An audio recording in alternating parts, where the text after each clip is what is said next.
All right, I will say good morning. Good morning. Let us begin. Begin by thanking our sponsors for this morning. Sure to thank our Talmud Torah sponsors for the month of Tammuz. Rabbi Naftali Tilson, thank you, Ara. Thank you so much. Rabbi Naftali Tilson from Eretz Yisrael for dedicating all of Sherman Joshos this month in commemoration of the yahrzeit of his beloved parents, Rabbi Yonah ben Avram Leib and Rivka Bas Yaakov. We hope that in the merit of our Talmud Torah, in the Shamash and Aliyah, and the family in Nechama. We thank our Week of Learning sponsors, Jacob and Julie Blumenfeld, for dedicating the Shiurim this week. Le'ili Nishmas, Jacob's grandmother, Hannah Bas Mordechai. We hope that in the merit of our Talmud Torah, the Neshama will have an Aliyah and the family in Nechama. And we dedicate our learning. We know that in the IDF operation in Gittin, there was one soldier who was killed, David Yehuda Yitzchak. We hope that in the merit of our Talmud Torah, his precious and beautiful neshama will have an aliyah. His family will know no more tsar, and Amir Hashem, all of the precious neshamas of the IDF, Shemir Hashem Bizocha, to successfully fulfill their mission and come home to their families safely. We'll say with that, let us begin. We have a lot to do today, a really incredible daf. Actually, very exciting. There's actually even going to be some stories today. I know it's been a little while since we've had some stories. Not a Gadata per se, but a couple of stories. Today's daf is Nun Beis 52. We are picking up, we have to quickly finish up the last sugya. We're picking up on Nun Aleph on Beis 51b, 10 lines up from the bottom. We had a machlokes, Rabbi Elazar ben Yaakov and the Chachamim. So the Gemara says, in reality, that machlokes is anchored in the position of Rabbah. What did Rabbah say? The Amar Rabbah, Mipnei ma amra Torah, Moda b'mixas hatayna yishava.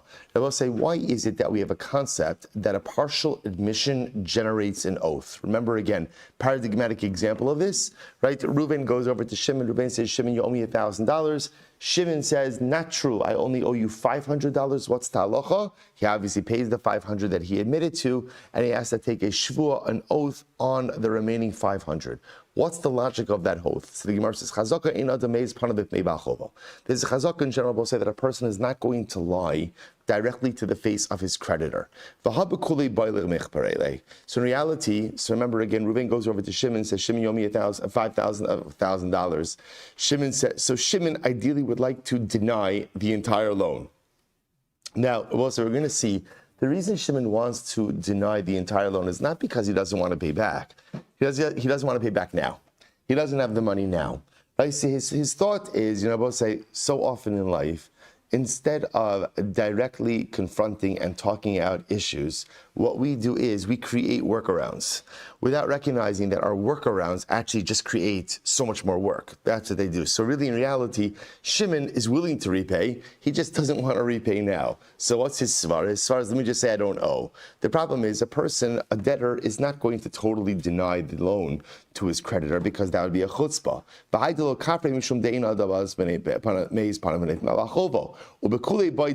In reality, Shimon wants to admit the entire debt. This is so interesting. You just said Shimon wants to deny the whole debt. And then we said that Shimon wants to admit the whole debt. So which one is it? The answer is yes, right? Shimon wants to pay. I will say why? Because people want to do the right thing. But right now, Shimon is unable to pay. So what does he figure? He figured, let me just deny it, buy myself some time, and when I have more money, I'll be able to pay. So why doesn't he just admit the entire amount? He's buying himself some time. Ultimately, again, when I have the money, then I'll admit the debt. So I will say that's the svara of Modeh b'miktsas. In reality, when Shimon admits half the debt, I will say, now is it possible that Shimon really only owes Reuven $500? Is that possible? Sure. But it's also apparently equally, if not more possible, that he owes him the full $1,000, and the only reason he's only admitting to $500 is to buy himself some time. So what does the Torah do? So what does the Torah say? The Torah says, so you know what? Impose upon him a shvua. Once I will say so again, so ultimately again a shvua allows a person, or a shvua creates a mechanism through which, if Shimon does owe the entire amount, he will be obligated to go ahead and admit that. So both say that is the svara of Modeh b'miktsas. So what's the shayla, which we've seen before many times. So what's the shayla? Rabbi Elazar ben Yaakov savar lo shna bo v'lo shna b'bno. So remember again, the case that came up was a case of where Reuven says to Shimon, Shimon, your father lent me $1,000. I paid him back 500. Here's the remaining 500. So I will say, so the shaila was, is that a modeh b'miktsas case or not?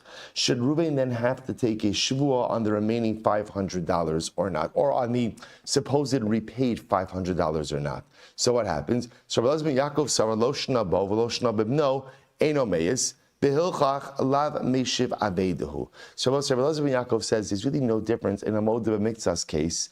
Ultimately, again, whether the borrower is talking to the actual lender or to the son of the lender, right? But rather, again, I both say we look at this as a typical modeh b'miktsas case, and therefore, halacha l'maisa, Reuven is going to have to swear about the 500 that he supposedly paid back. For Rabbanan Sabri, the Rabbanan, on the other hand, hold bohu de'eino meis. No.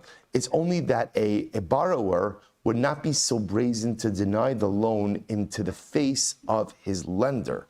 Aval bibno, but with the son of the lender, Rabbi say, now what's the chap with the son of the lender? Meis, he would deny the loan. Why would he deny the loan? Why?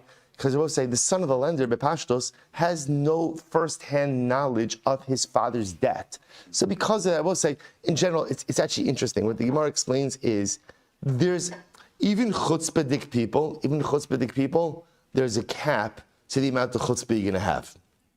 A cap, even though we all know that guy who has no cap to his chutzpah, right? But Lamaisa, generally, people, so the idea over here is a person is not going to lie directly into the face of the person who lent him money and said, I don't owe you anything.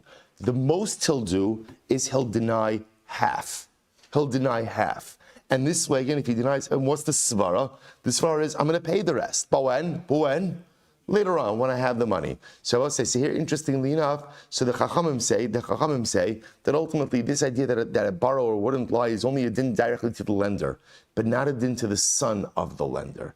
And therefore, I'll say, listen to this. The Chachamim hold that in a case where Reuven goes ahead and says, I borrowed $1,000 from your father. I already paid him back 500. Here's the remaining 500. The truth is, Reuven would feel just as empowered to fully lie to the son of the borrower. The fact that he admits that he owed the debt, number one, that he repaid part of it and that he still owes money, that's the Rabbanan say kimeshiv aveda, like returning a lost object. Rabbanan say, what's the halacha when you return a lost object? What did we say in the Mishnah? What's the halacha? No shvuah. So I'll say that's the end of the sugya. So how do we paskin? So first of all, I said let me work back. So let me actually tell you the ikra halacha. So the Rambam paskins. The Rambam says this is in Hilchos Gzela, Perek Yud Gimel halacha tes hamotzi mitzia lo yeshava. So I will say this is the halacha. This is how we paskin. You find the lost object. You take it back to the owner. The owner says, that's great, but there was more. Whatever the more is. You return a bag of money. There were 2 bags of money. You return 1 ox. There were 2 oxen. You return $100 wallet. There was $200 in the wallet. So we'll say, what's the halacha? The returner of the lost object is never obligated to take a shvuah. Why? Mipnei tikun ha'olam. Benefit of society. And the Rambam says it explicitly. Shim'at ha'omer yishava. Because if you make the returner of a lost object take an oath, we'll say, what's going to happen? Yaniach ha'metzia v'yelech. Guy's going to say, forget this. I'm happy to do the right thing. But at the end of the day, not if it's complicated. So I'll say that is how we pass halacha l'maisa. So if you, and this is, by the way, this kind of case is actually very shaykh. This does happen. Where a person returns a lost object, you get back your lost object, like, oh, thank you. And they're like, oh, what's the O? The O was $500 in the wallet. Now there's only 100. Now what happened? I don't know what happened. But Lamaisa, no shavua obligation in that situation. Mipnei tikun ha'olam. Rabbi say that's number one. Number two, the Rambam paskins that halacha lamaisa in the case where we're dealing with the father, or I should say the son, which is the case that we just saw before, top of the Nal from the days. Reuven goes over to Shimon. Reuven says Reuven says, Shimon, your father lent me $1,000. I paid back 500. Here's the remaining 500. Or even the reverse case. Shimon goes over to Reuven and says, Reuven, my father lent you $1,000. What happened? And Reuven says, I paid him back 500. Here's the remaining 500. The Rambam paskins, that is not a modeh b'miktsas case, but rather that's a meshiv aveda case, right? Why? What's the logic? It's only modeh b'miktsas when we say that the borrower would not lie to the creditor. When do we say that the borrower wouldn't lie to the creditor? when it's the creditor himself. When it's the son of the creditor, he absolutely would lie. The fact that Reuven's admitting to any level of this debt or of it coming of his own volition makes it like the returning of a lost object, and therefore halacha l'maisa, there is no shavua in that case as well. Incredible. Good. Let's say I'll just mention something interesting. Just something interesting that if you think about Modeh Mikzas, it's also powerful, like on a hashkafic level. Right? So we'll say, so what's the whole din of Modeh Mikzas? A person in life is confronted with liability. Right? We all have liability. There are things I've done wrong and things I have to fix. So I'll say, what happens when the person is confronted with liability? So my first reaction is, let's say in general, what's the first reaction of people when confronted with wrongdoing? I didn't do it. Not me. So I will say, that's what I'd like to say, right? When confronted with my personalistic spiritual liability, I'd like to say, not me, but ein adam meis panav bifnei bal chovo, right? I can't say to HaKadosh Baruch Hu, I didn't do it. Why? Because the Ribono Shel Olam knows that I did it. So there's really no way for me to get out of that. Okay, so what happens? But still, I have such a strong desire just to pretend like I have no problems. Right? To pretend like there are absolutely no issues. So I'll say, but I can't do that. Why? Ein adam meis panav bifnei bal chovo. I'm going to tell the Melech Malchei HaMelechim, I'm going to tell the Ribono Shel Olam that there's nothing wrong when he knows that everything is wrong. So I'll say, so what do I do? So then my next reaction is, Ubekule boy delude. Fine, I'll just admit everything. Take responsibility for everything. So Rabbi Gemara says, but that I can't do. Why? V'hai delo ude ishtamutehu kedim ishtamit. I will say, then I say to myself, I can't admit everything. So instead, what I'll do is I'll admit some things to like give myself a little bit of breathing room to take ownership over the rest of the stuff. I can't admit everything that's broken in life because that's a lot. I have a lot of stuff that's broken. So instead, what am I going to do? I'll be Modeh Mikzas. I'll admit that certain things are broken, certain things are in a state of disrepair, but no way that I could admit everything. So what does HaKadosh Baruch Hu do? Right? Savar adahavid li zuzi paranale. Let me get a little bit more time, quote unquote, a little bit more money, a little bit more credit, a little more capital, a little bit more personal capital, and then I'll own up to the rest of the stuff that's broken. So what does HaKadosh Baruch Hu do? Va'amar Rachmana rami alei shivua. HaKadosh Baruch Hu imposes a shivua. I will say it's interesting. Hashem Devar Kodesh says, what's the shivua that HaKadosh Baruch Hu imposes upon us? It's the shivua Meseches Nida. Right? The Gemara says that when a person comes into the world, right, there's a shvua, there's an oath that is administered to him. The shvua is Tehi Tzadik, Va'al Tehi Rasha, be righteous. Be righteous. HaKadosh Baruch Hu imposes a shvua, and I will say, what's the point of the shvua? The point of the shvua, I will say, is own it. Whatever is broken, own it. We spend so much time and so much energy first trying to deny that there are personal problems. Then, after I can no longer deny that there are personal problems, so instead what do? I'm Modeh Mikzas. Fine, there's some problems. And Kodesh Baruch Hu says, just own it. I'm not even telling you have to fix everything right now. I'm not telling you that you have to go ahead and remedy everything that's wrong, but at least find the personalistic courage to own the things that are broken. Right? Don't spend your life running. Don't spend your life making excuses. Don't spend your life pretending. Don't spend your life being a Modeh Mikzas. If something is broken, whatever is broken, own it. Because the sooner I own it, even if I can't fix it now, Emir Hashem, at least I know down the road what needs to be remedied. Incredible. I will say, let's go back to Mishnah. Who knew that Modeh Mikzas was such an important hashkafic concept as well? Incredible. I will say, Mishnah, great sugi ahead of us now. Nun Beis Amud Aleph. Yisomim, shesamcho itzal balabayis. So we'll say orphans. Orphans, talking about, again, who are reliant on a balabayis. And we'll say this, they're reliant on someone to manage the affairs of their household.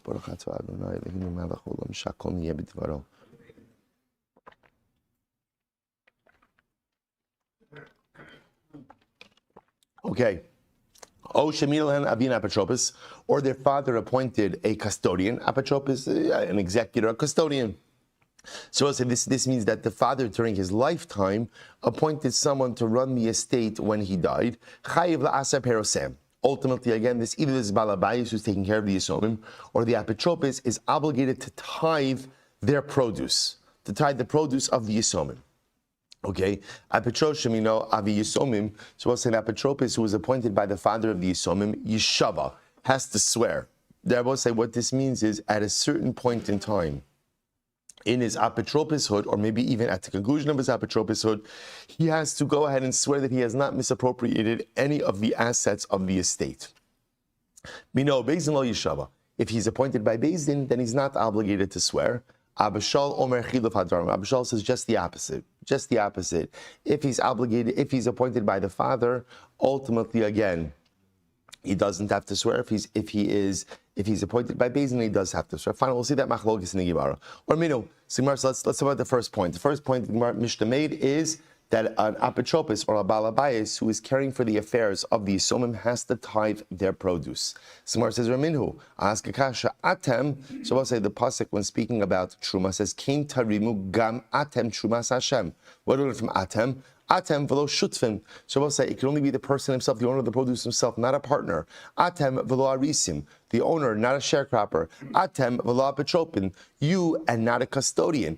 Atem v'lo atar meshenu shalo, only you the owner and not someone who tithes something that's not theirs. So I will say, what do you see from here? What do you see from here? So the direct owner of the produce who has the right to tithe the produce, not an apotropis. This contradicts the Mishnah. Amr Chisda lo kasha, kan lahachil, kan lahaniach. I will say there's two different types of tithing that could be done. There's tithing in general to eat right now, and then there's tithing for storage, right? Ideally, one should tithe all of their produce and tithe it immediately. When it comes to Yisomim, what we say is like this. Apotropis, whatever the Yisomim are going to eat, tithe that now before we don't want them eating tevel, right? So tithe their food right now. But if other stuff is being put like into storage, into the silo, don't tithe that now. Don't tithe that now. Only tithe as consumed. As consumed. So therefore, the Mishnah that says that the apotropis tithes, that's when the Yisomim are going to eat. The Brisa that says the apotropis does not tithe, that is for food that is going to be stored. Vatanya, we learned, we'll say this supports this idea. Apotropis has the ability to tithe for the sake of consumption, but not for storage or not for produce that's going to be stored. Now, we'll say now along these same lines, very interesting. Behema avadim ushvachos, batim besados ukramim lahachil, avolo lahaniach. The apotropis has the right to sell the property of the estate if the Yisomim need the funds for food. So he could sell off, literally again, animals, slaves, maidservants, homes, fields, vineyards, lahachil. If the Yisomim need it for their actual support, but I will say, but not for investment purposes. As well. Lahaniach means to put money into savings, or even for investment purposes, that he can't do. I will say, and in this situation, the custodian is very limited with his ability to transform assets. What we really want him to do, I will say, his job is really to keep the estate in a holding pattern until the Yisomim are old enough to take over the affairs of their own. Similarly again, he can sell off fruit, wine, oil, flour, in order to provide food for the Yisomim, but again, not to generate savings. Lulav, va'arava, v'sukkah, v'tzitzis. Similarly, again, the apotropis could go ahead and provide for them, whether that's by selling property or by utilizing money in the estate. For lulav, va'arava, sukkah, tzitzis, v'chol davar sheyesh lo kitzvah. For any mitzvah that has a defined shear. Lasuyi shofar, to include shofar, velochin sefer Torah, was a second wide line, velochin sefer Torah, tefillin mezuzos. Also, the apotropis could buy for the Yisomim a sefer Torah, tefillin mezuzos, v'chol davar sheyesh lo kitzvah. This refers to ritual objects, right? Any ritual objects that have a defined amount. Lasuyi megillah, to include a megillah. Okay, so ve'in post kanaleim tzedakah. It's very interesting. The apotropis cannot make a tzedakah pledge for the Yisomim.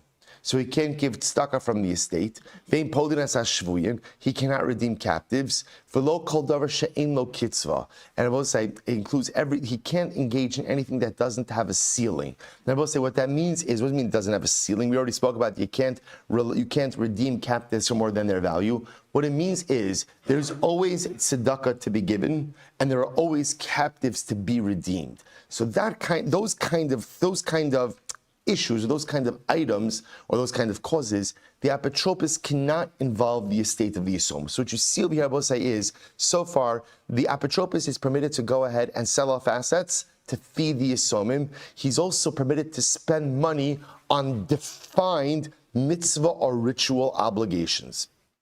Incredible. So, for example, he can't spend money to go ahead and console mourners. Like, let's say, again, he can't go ahead and sponsor the Sudas Havra, which is the meal of consolation, the meal that the Avelim eat when they come back from the cemetery, because something that has no limit. What it means it has no limit is there are always Avelim. As opposed to tefillin, right? How many pairs of tefillin does a person need? Okay, if you're a chassid, you need Rashi and Rabbeinu Tam. But if you're not a chassid, right? So again, you need one pair of tefillin. In other words, it has a kitzvah. It has an amount. Right? Lulav and Esrog has an amount. Mezuzos have a defined amount. So if it has a defined amount, you can spend the money of the estate. Doesn't have a defined amount, you can't spend the money of the estate. And apotropis also can't go to court, right? Can't go to Beis Din, or can't litigate. Ultimately, again, with the estate of with the property of the Yisomim, whether to be successful or to lose. So the Gemara says, Lazakos, I don't understand. If he can be successful and grow the estate, why can he not litigate? I will say, this is fascinating. So the Gemara says, rather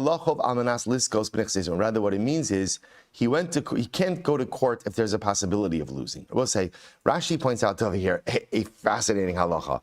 If an apotropis goes to court to litigate something regarding the matter of the estate, if he goes ahead and he wins, the verdict stands. If he loses, the verdict is voided, which is fascinating. So in other words, there is no such thing as a negative judgment passed on the estate of Yisomim. So I will say, as such, it doesn't make sense for the apotropis to go to court, because I will say it's a lopsided verdict. And I will say it's not because necessarily it means that the Yisomim are always right. It's because, remember again, the way the system is set up is we want to maintain the estate for the Yisomim until they become older. Fine. But say, let's say again, the apotropis has an opportunity to go ahead and sell a field, an asset that is far away, and go ahead and redeem it for an asset that is closer. He can't do that. Right? Assembly, again, he can't swap a bad field for a good field. So the Gemara says, my taima, the dilma mishtatfin, because Rabbi said maybe the good field that he acquires, ultimately, again, mishtatfin, Rabbi said, literally means is going to get wind damage. In other words, what we say to the apotropis is leave it alone, right? Just leave everything alone. Your job is to maintain a holding pattern. Rabbi said, this is very interesting, because sometimes when we think about an apotropis, we think about someone whose job is not just to maintain, but to grow. So you see from here again, from the halacha, it's clear, no. His job is maintain. And by the way, maintain even if some interesting opportunities come along that may be objectively beneficial for the Yisomim, we still tell the apotropis, leave it alone. Leave it alone. By the way, you'll ask yourself, what's the pshat with this? Right? Let's say there is an opportunity here. There are some opportunities that are objectively beneficial, right? There are obviously, everything has risk, but there are, why? We'll say, so you have to understand also, like on a deeper level, what we tell the apotropin is, listen, your job, maintain. We'll say, who takes care of Yisomim? Who takes care of Yisomim? The Ribbon Shal Baruch who says that dafka for the widow and for the yasam, for the widow and for the orphan. HaKadosh Baruch who says, I have a special place in my heart for them. So HaKadosh Baruch Hu essentially says to the apotropis, halachas to the apotropis, just hold, right? Just hold. What's the what are doctors? What's the oath? Doctors, no harm. Do no harm, right? So do no harm. Right? That's essentially the apotropis. Do no harm. Do no harm. We don't even want you to help. Just do no harm. Just do no harm. Why? HaKadosh Baruch Hu has got this. HaKadosh Baruch Hu has got this. Paul says, similarly again, apotropis can't sell fields and purchase slaves. So what's interesting? Apparently, he can sell slaves to buy fields. They both say something like that is of objective benefit. Why? Slaves are people die, right? Field, real estate endures. No, it's not true. Shmuel says, no, stop. Don't do anything. Don't do anything. Don't even sell avodim to go out and buy fields. Why? My timer. Because we'll say maybe the field's not going to work out. The idea is everything has risk. Therefore, we are totally risk averse when it comes to the portfolio of the Yisomim, and therefore just go into a holding pattern. Interesting, an apotropos can't free avadim. But the apotropin can sell the avadim to other people, and other people could go ahead and free the avadim. Rabbi says, Ani afu no saying the me'atzmo b'yotze b'pnei shikam ochalo. So ultimately, again, I will say, Saloch l'may, so the Eved can even buy himself out. Fine. So we'll say at the end of the day, so halach l'may, so when the Yisomim go ahead and grow up, they have to settle up with the apotropos. Rashi says over here, so whatever the apotropos does, every transaction he engages in is under the microscope. And when the Yisomim grow up, ultimately, again, they have a right to impose a shvuah, as the Mishnah said. They have a right to impose a shvuah upon him that he acted justly and correctly with the estate. Rav Shmuel Silber says, "Ein otzarach, ein osin apotropin, ein otzarach." So Rabbi Shmuel says, "Halacha lamaisa, you do not need this shvuah." Again, we'll talk about this. Ein osin apotropin nashim va'avadim uktanim. An apotropis can't be women, servants, and ketanim. V'minan avi yisum harshus biyado. So Rabbi say that's just generally talking about a court-appointed apotropis. So Rashi points out over here, you wouldn't appoint women, servants, or ketanim as apotropin. So again, let's work backwards. Ketanim and avadim. So an eved, Rashi says, doesn't have ne'emanos, doesn't have credibility. A katan doesn't have das. An isha, why not? Why can't you appoint a woman as an apotropis? So Rashi says, in darkon lotzeis v'lobo v'litroach. Just about to say, it's reflective of a societal norm, which is women weren't generally involved in commerce. See, I will say the apotropis does have to have business sense, because one of the things we'll discuss is, as much as the apotropis can't go ahead and start selling him, but if he does see a potential loss to the estate, he may be obligated to take certain steps in order to go ahead and stave off that loss. Similarly, we see that he does have the right to sell off certain properties for the sustenance of the Yisomim. So you have to know what you're doing in a business perspective. So the Gemara just suggests, Rashi suggests that this was just reflective of a societal norm, that often women were not engaged in business. So because they weren't engaged in business, so the woman may not be the right person to run the estate. However, the Gemara says, we'll say, now, interestingly enough, this is all with a court-appointed apotropis. If the father himself decided to appoint one of these people, let's say the father has a sister, and he decided to appoint her as the apotropis, fine. So again, if she's here, if he appoints her, that's it. Someone goes back there. We'll say, great story. Ho apotropis, the Hava B'Shavusi Rabbi Meir. We'll say there was once an apotropis in the neighborhood of Rabbi Meir. The Hava comes Zabin Ar Asa, V'Zabin Avdi. We'll say, what was he doing? He was selling land and buying avadim. Now we'll say, no one says you could do that, right? At most, one opinion said that what? You could sell avadim who die, because they're people, and buy land. But no one says you could sell land and buy avadim. And we'll say, what happened? V'lo shavke, right? V'lo shavke Rabbi Meir.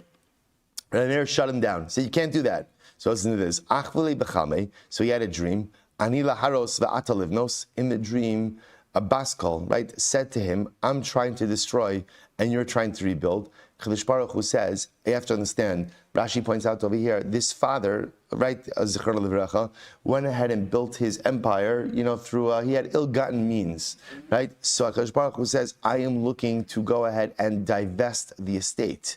That's why I'm making the apotropos do the wrong thing, and you, Rabbi Meir, are interfering in my plans. So I will say, so what happens? Rabbi Meir gets up, and what does he say? Afilu haki lo ashkach. Right? Rabbi Meir didn't pay any attention. Why not? Amar divrei chalomos lo ma'alin v'lo moridin. You'll say, wow, what a statement. Dreams, they're not beneficial and they're not detrimental. Right? So I will say, this is incredible. Rabbi Meir says, okay, dreams are dreams, baskals are baskals. At the end of the day in life, do the right thing. Do the right thing. So this apotropos is doing the wrong thing. I have an obligation to step in. Rabbi Meir, you're staring. the divine plan, right? Literally, your underlying Rabbi says, that's not my problem. I do my thing, God does his thing. I can't worry about the plans of HaKadosh Baruch Hu. Well, I just need to focus on living in this world. Right now, the apotropos is doing something wrong. It's my obligation to step in. I will say that line of Divrei Chalomos, lo ma'alin v'lo moridin. What a profound statement. I will say, what is the power of dreams? Right? What is the power of having dreams in life? So dreams are nice. Right? Dreams ultimately, again, are good because they give you a vision of what you could do, what you could be, what you could build. But what's the problem? I was saying, too many times in life, we remain in the dream state of life. Dream state of life. And Rabbi Meir says, Divrei chalomos lo ma'alin v'lo moridin. Dreams are nice, but just understand, dreams are neither beneficial nor are they detrimental. Now, I will say, what's the effect of having something that's not beneficial or detrimental? What's the effect of that? Right? Where does it leave you in life? Where does it leave you? Standing in place. See, I will say, dreaming a little bit is very good because it could inspire you to engage in dynamic activity. Dreaming too much could paralyze you and cause you to remain in place. Because you're so fixated with the dream, you're so fixated with the goal, you're so fixated with the vision, and you're thinking about it and dreaming it. Only one problem is you're not executing. That's what it means. Divrei chalomos lo ma'alin v'lo moridin. Dreams are good. Dreams are good. But perpetual dreaming, right? It's true, you're not committing an avera, I'm not backsliding, right? Ein moridin v'lein ma'alin. But they're also not advancing me in life. Life is this very careful balance, this very careful combination. A little bit of dreaming is fantastic as long as it's accompanied by a whole lot of action. So the Gemara goes weiter. The Gemara tells another story, great story. This is a great story. This is a great story. And I'll say, look when we're learning it. Hano beitrei, the igri be satan, the chol be shimshi. There were these two people who were always arguing. And I will say, every towards sunset. And I will say, towards sunset of when? Listen to this. Rashi says, Shel Erev Shabbos. I would say, you might be too tired to remember what day it is today, right? It's Erev Shabbos Kodesh. So listen to this story. There are two people who were always arguing on Erev Shabbos. And what happens, I will say? What happens, the Gemara says, Rabbi Meir went over to the house, went over to them. I will say, by the way, the Rishonim comment on, why does it say, who are the two people? So I'll say, the Maharsha brings out, it was a husband and wife. Erev Shabbos. I will say, there is no time to go at it, like Erev Shabbos, right? Erev Shabbos, right? For some reason, I knew Shabbos has been coming for 6 days, right? It's not like it's, Shabbos, right? Not like it's a surprise, right? And it's not like, by the way, that the timing creeps up on us, right? In other words, you could see what time Shabbos is going to be 17 years in advance, right? Where did this come from? 821, right? What was 721, right? Where did this come from? Yeah, it was yet amazingly enough. Why is it a dynamic in so many homes? Comes Erev Shabbos, right? It's not the sounds of harmony and the sounds of love that are wafting through the home, right? But it's often accusations, condemnations, finger pointing, why you this, that, why? Let's say, so the good news is, it's not new, right? The good news is Rabbi Meir was dealing with this as well. So what happened? Rabbi Meir went over there. Akvinu tlasa be'shimshi. So I'll say, literally translated, it means he stayed there for 3 sunsets ad da'avad luhu shalma, until he made peace between these two individuals. Shamei, so whatever it means, 3 sunsets, it means he stayed there for some prolonged amount of time in order to make shalom. Shamei the Ka'amri, say he heard the Satan saying, Vai da'afkil lahu gavra mibesei. Woe to me, this is the Satan speaking, woe to me that ultimately, again, Rabbi Meir has removed me from this home. Incredible story, I will say. So first I'll just point out an incredible idea. I brought down a story. Well, first of all, the idea over here is, why is it that fighting happens, in all seriousness, why is it that often there's tension on Erev Shabbos? So you could say, again, because there's a rush. I will say, it's not true, by the way. It can't be about the rush. Because really, at the end of the day, you know when Shabbos is happening, right? So you could say maybe we're ill-prepared. Okay, but still, it's like, we're not incompetent people, right? In other words, like we're not incompetent people. So, and this happens every single week. So why is it that there is a tension that surrounds Erev Shabbos? So the answer happens to be very simple. The answer is wherever there is the greatest Kedusha, there is also the greatest opposing force. Rav Avram Yitzchak Kohen Kook, Zechariah the Kadosh Shevracha, brings this down by Rivka Imenu when she is pregnant with twins. The pasuk says, "Vayisrotetzu abanim bekirba." The children struggled in utero, right? Yaakov and Esav. And Rav Kook says that wherever there is kedusha, there is always an opposite and opposing force of tumah. Wherever there is a Yaakov, by definition, there is an Esav. Rabbi say Shabbos is me'ein olam haba. Shabbos is a little taste of the world to come. Shabbos is a little taste of living tachas kanfei ashchina. So as that day, the holiness of that day approaches, the opposing forces become even stronger and they push back. And the home, which is to be the epicenter of Kedusha on that day, which is me'ein olam haba, that home becomes ground zero. That home becomes the womb between Yaakov and Esav. That home now becomes the battleground between Kedusha and Tumah. And often Tumah, in this context, takes the form of kas, of anger. Because for whatever the reason, there is no day where kas is more regularly found in the home than Erev Shabbos. But I will say it's not because we're last minute people. It's not that may amplify it. But Lamai said at the end of the day, it's because there's so much kedusha that's about to come, and wherever there is kedusha, ultimately there is always an opposing tumah. And I will say that being said, plan ahead. Plan ahead. The truth is, a person shouldn't be engaged in Shabbos preparations within the hour before Shabbos. They shouldn't, unless of course there's extenuating circumstances. By an hour before Shabbos, especially summer Shabbosos, you should be done.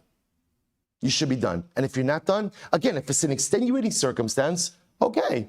But the Shabbos said the day is long enough and we are capable enough people to structure our lives in such a way that we do not have to go into Shabbos harried. We don't have to go into Shabbos into a flurry of activity. The day that is Me'ein Olam Haba requires proper hachana. And we know this. We know this from our own lives. When you do proper hachana, you bring down the tension level in the home significantly. But I will say at the end of the day, I'll tell you an incredible ma'aseh. There's a story that's told that a couple once came to the Belzer Rebbe, and the couple said that they were having incredible difficulty in Shalom Bayis. So they asked the Rebbe for an eitzah. What should we do? So I said, get ready, this is wild. The Rebbe says, you should learn this Gemara in Maseches Gittin every day together. The Rebbe says, this is the skula for Shalom Bayis. Couple should learn this Gemara together, and that's the skula for Shalom Bayis. The Rebbe was saying, because so often, why is it that people encounter problems in their marriage unlike any other relationship? Why is that? We'll say it's the same idea as Erev Shabbos. Because Lamaisa, why is there so much tension Erev Shabbos? Because there's so much Kedusha that is building up. And the more Kedusha, the more the opposing force. So we'll say, why is it that marriage is often the relationship that is fraught with more problems than any other relationship?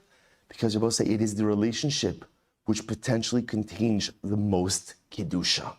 Wherever you have the power for the greatest amount of Kedusha is also where there is going to be the greatest pushback for Tumah. An ability to build a relationship with a spouse, Rabbi, is the relationship which houses the greatest potential for Kedusha, and therefore it faces the greatest amount of stress, the greatest amount of pushback. Says the Belzer Rebbe, you want the school of Shalom Bayis? Gittin Nun Beis Amud Aleph. Learn the Erev Shabbos Gemara every day. The Rebbe says, school of a Shalom Bayis. I don't know the end of the story, by the way. I don't know, right? But again, if the Rebbe says it, it's going to work. We'll say incredible. We'll say, by the way, I'll also mention that what you begin to see from this story of Rabbi Meir is how Rabbi Meir ultimately is getting involved in all of these things. Sometimes you see someone's having discord and you say to yourself, not my problem. Rabbi Meir was one of those guys, one of those people who when he saw a problem, he made it his problem. made this prominent effort to fix it. And can I say, let's go weiter? Oh my gosh, so much to do. Let's go weiter. Says the Gemara, how apotropis? David b'shavusi Rabbi Shmuel Levi. There was an apotropis in the neighborhood of Rabbi Shmuel Levi. David kamazabin arav zabin ture. So ultimately, again, he was selling land and buying oxen. And ultimately, again, Rabbi Shmuel Levi didn't say anything to him. So like Rabbi Yossi, he held like Rabbi Yossi. The Amar, that Rabbi Yossi, listen to this. So we'll say, so this seems to be wrong. This seems to be wrong, right? So he's selling oxen, and I'm sorry, he's selling land and he's buying oxen. Rabbi Yossi, it seems to be wrong. So how can you do this? So we'll say, says the Amar, but Rabbi Shmuel Levi didn't say anything. So like Rabbi Yossi, because Rabbi Shmuel Levi held like Rabbi Yossi. What did Rabbi Yossi say? Then Rabbi Yossi, Rabbi Yossi, mi Yomai, lo karisi ishti ulashori shori. I never called my wife, and my ox, my ox. Ela ishti basi, I called my wife my home, right? Ulashori shori, ulashori sadi, and my ox, my field. So I will say the point over here is that an ox is often referred to as a field. So if our parents, Rabbi Shmuel Levi didn't say anything because it was essentially selling one field for another field. I will say this idea also of calling one's wife one's home. I will say also such a profound yesod in terms of the essence of marriage. Let's say, the Baal Shem Tov HaKadosh brings down, we know that we have a minhag in Klal Yisrael. Not everybody has it, but there is a minhag that the Kala walks around the Chassan 7 times. Right? So we'll say, so the question's always asked, right? Oh, Kala's walking, why doesn't the Chassan walk around 7 times? Right? Or let them do 3.5 and 3.5. Although that would be a nightmare to keep. Already as it is, for some reason, why it's so complicated to keep count of 7 under a chuppah is not, okay, we're Klal Yisrael, like we survive everything, yet for some reason count, all right, but anyway, different story. Let's say, so Lamaisa, why is it that the Kala does it? So I'll say, so remember again, the Baal Shem Tov HaKadosh is very simply, the number 7, of course, represents creation of the world, right? What is the Kala doing when she walks around to her chassan 7 times? She says, I recognize that I have the primary responsibility for creating the identity of the home. But we like to talk about shared partnership and this and everybody. It's true. I will say at the end of the day, it is the wife, it is the mother who creates the core identity of the home. The husband, the father has to participate in many other ways, but the ikar identity, I will say, is created by the mother. That's what the Baal Shem Tov HaKadosh, the wife. That's what the Baal Shem Tov HaKadosh says, that ultimately, again, she's the one who walks around 7 times. She's the dynamic, active one. The chassan is sitting there. It's also metaphorical, and right? Like the chassan is there, right? Everything is happening around him, and she's taking the ownership over creating the core identity. That's the idea. When Rabbi Yossi says that I never called my wife, I called my wife my home. She's not simply a spouse, she's everything. She is the one who creates the identity of the home. The Gemara goes weiter. Ano Yasmi, Davismichi, Gabi who's Safta. They will say there were these Yisomim, and they were relying on this Safta. They'll say, who's Safta? Right? An older woman. Now, she was not a formal apotropis, she was just someone who helped the Yisomim out. Havalu Tursa, so they had a cow. Shakla Vizavintanele. So ultimately, she sold the cow. So Asu Krovim Lakamid Rav Nachman. So the relatives of these kids, of these Yisomim, came to Rav Nachman. Amrle Mai Avidite Dizabna. Why did she go ahead and sell it? Amrlahu Yisomim Shesam Choitza Balabayis Tinan. Right? Ultimately, again, it says that halacha l'maisa, Yisomim who relied on Balabayis, v'hayaker b'shusa v'hayaker, but the price of the cow went up. The value of the cow. So they were upset that she sold the cow, and meanwhile the cow appreciated. To which the Gemara says, I will say, by the way, also such a profound story. Isn't it interesting that you have these Yisomim who are relying on this Safta, right? Who's Safta? Just some nice elderly woman. And I will say, interestingly enough, so if you don't read the story, you would think to yourself, well, they must have no relatives. But yet what happens? Then once Safta sells the cow, so suddenly what happens? All the relatives show up.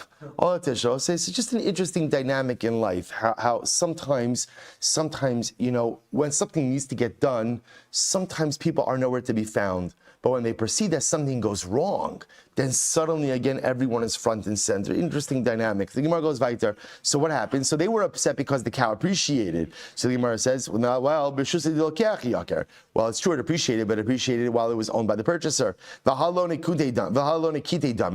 second, but the Yisum didn't get paid yet. I will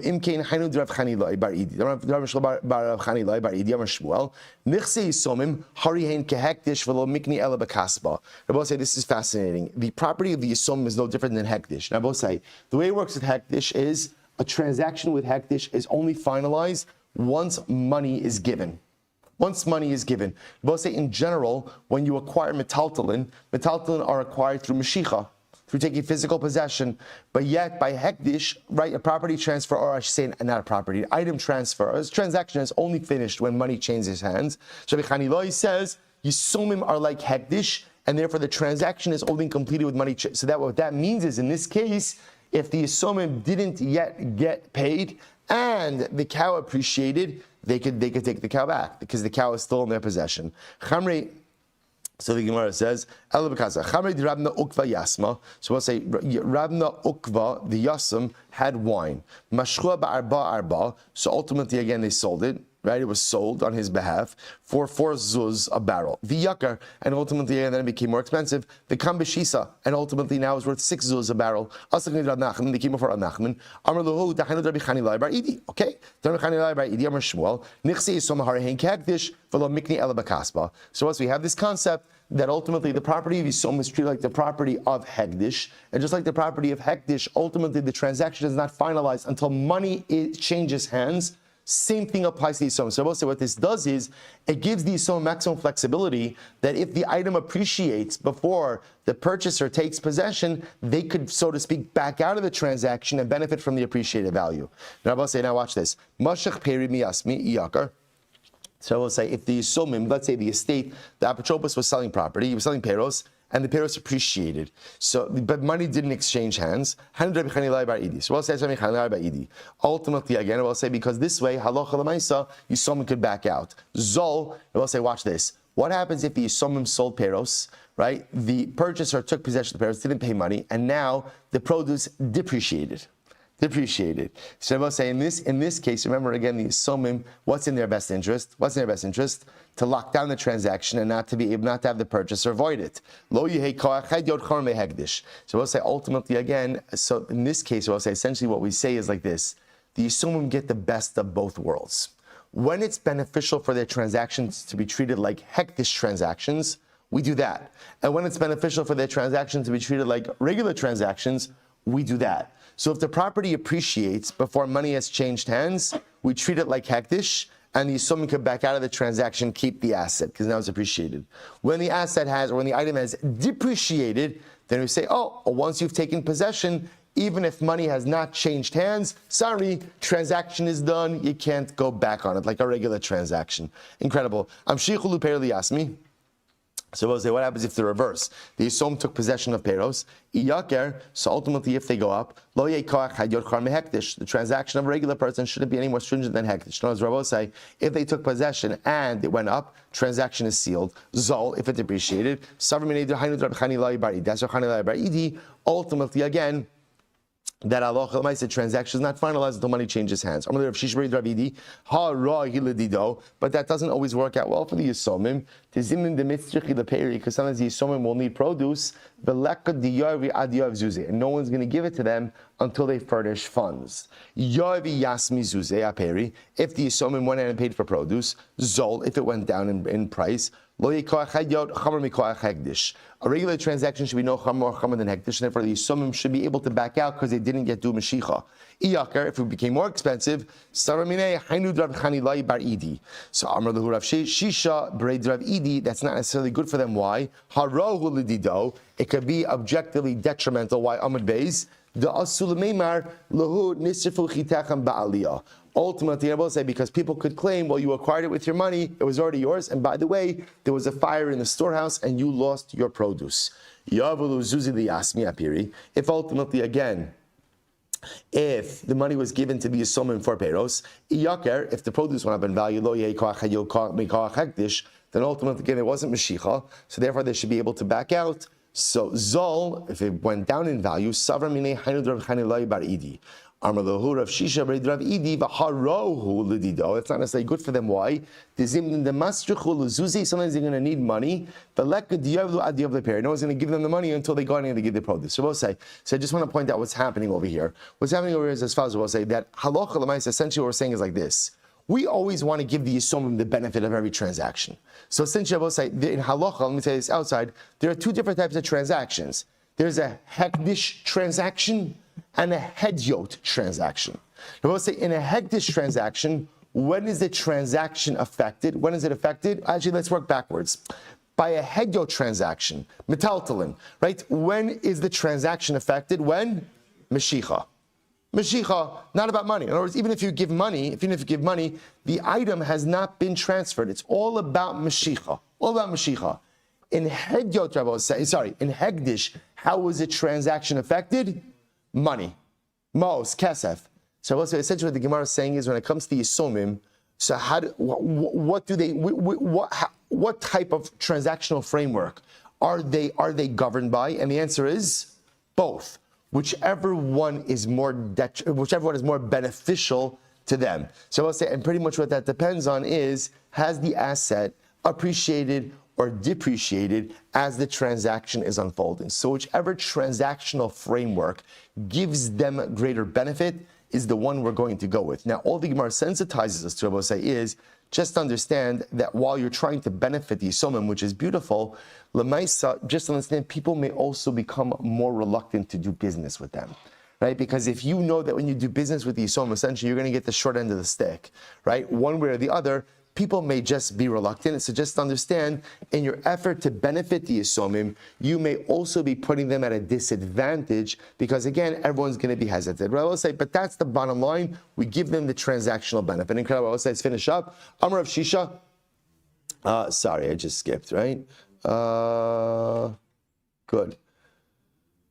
Amar Rashi, Anav Rav Kahana, Chasmina Ashtar Di'ime de Zeira Yasma, Tebezam Na'ara. So let's listen to this. So Rav Ashi said, me and Rav Kahana, we signed on a document of sale by the mother of Zeira the Yasam. Essentially, the mother was kind of acting as the apotropis. Rabbi said this could be a case where the father appointed her, right, as the apotropis over the estate, and she was selling off land. Rabbi said you can't sell off land. She was selling off land, lekarga, to pay off the head tax, below achrasta, without announcing it. Rabbi said in general, when you sell land, right, specifically, again, land of Yisomim, you're supposed to announce it for 30 days. Why? About say, what's our goal? Drive up the price. We want to create a shtickle bidding war. So if you just do a fire sale, right, there's no time for anyone to hear about the land. So we'll say, but yet she sold off a piece of real estate immediately to pay off the head tax. We'll say,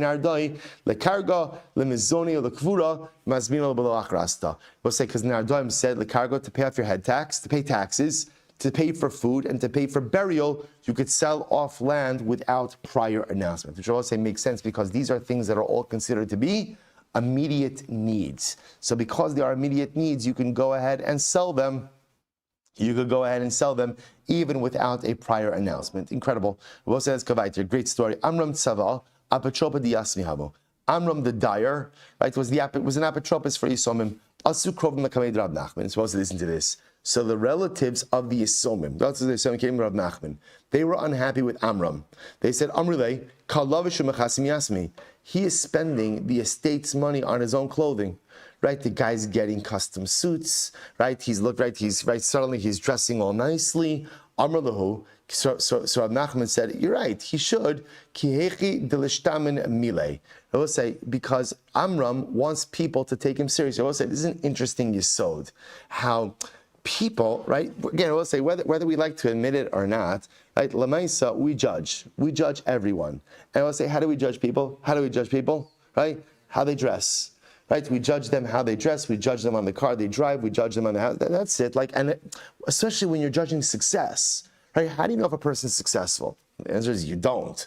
But we like to rely on superficial, observable metrics. Right? If you dress a certain way, live a certain material life, you must be successful. So Rav Nachman says to this, it was interesting. Rav Nachman says to the relatives, it's good for Amram to look good. It's good for Amram to look successful. Why? Because it'll help him in going ahead and navigating the trend. In other words, people will take him seriously. But he's also eating, right? He's also eating well, and he's drinking fine wines, and what does that have to do with anything else? So I'll say, fine, the dress, the clothing I could hear, because that's klape chutz. What about the other stuff? To which the Gemara says, There's a grab of Amid, Amar Mitzia Ashkach. Ranacham says, well, maybe he found an object. In other words, how do you know that money is coming from the Yisomim? Maybe at the end of the day he found a diamond or he found something else and he cashed it and he's using it to support this more lavish lifestyle. In other words, unless you have proof that he's paying it for from the estate of the Yisomim, ultimately, again, there's no claim to be made. Vaha kam mafsid, to which the Gemara says, but look at Rashi. Rashi says, he's not taking proper care of the estate. Okay, bring me witnesses. In other words, you can't just make a claim. You have to support that claim in some way. If an apotropos causes a loss to the estate, you can remove him. The itmar apotropos the mafsid. If you have an apotropos that causes a loss, Rav Huna amrav misalkinle, we remove him. The Rabbi Shila amri lo misalkinle, we don't remove him. The hilchasa misalkinle. Ultimately, we will go ahead and actively remove him from his position. We'll say one more piece. We'll say the Mishnah said that if an apotropos was appointed by the father of the Yisomim, he has to take an oath when he finishes. In other words, when he finishes his apotropos kite, my taimo ilav the isli hanoa minei lo havi the apotropos. Mishum shivua lo asim. I will say we assume that when someone agrees, when the father asks someone to be an apotropos and the guy agrees, we'll say, why is the guy agreeing to the apotropos, to be the apotropos? Why is he agreeing? Why is he agreeing? Because he must owe something to the father.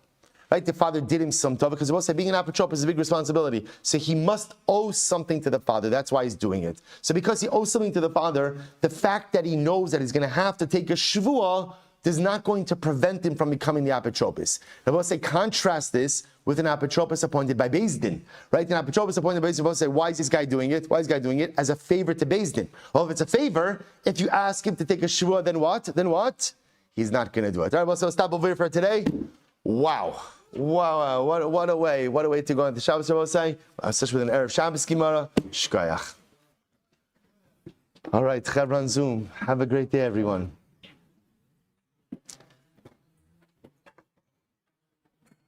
Mel, I don't know. It looks like you're like in a SpaceX something, ready to take off over here. I don't know. Hatzlacha. Jerry, wonderful to see you on the rooftop. Everyone.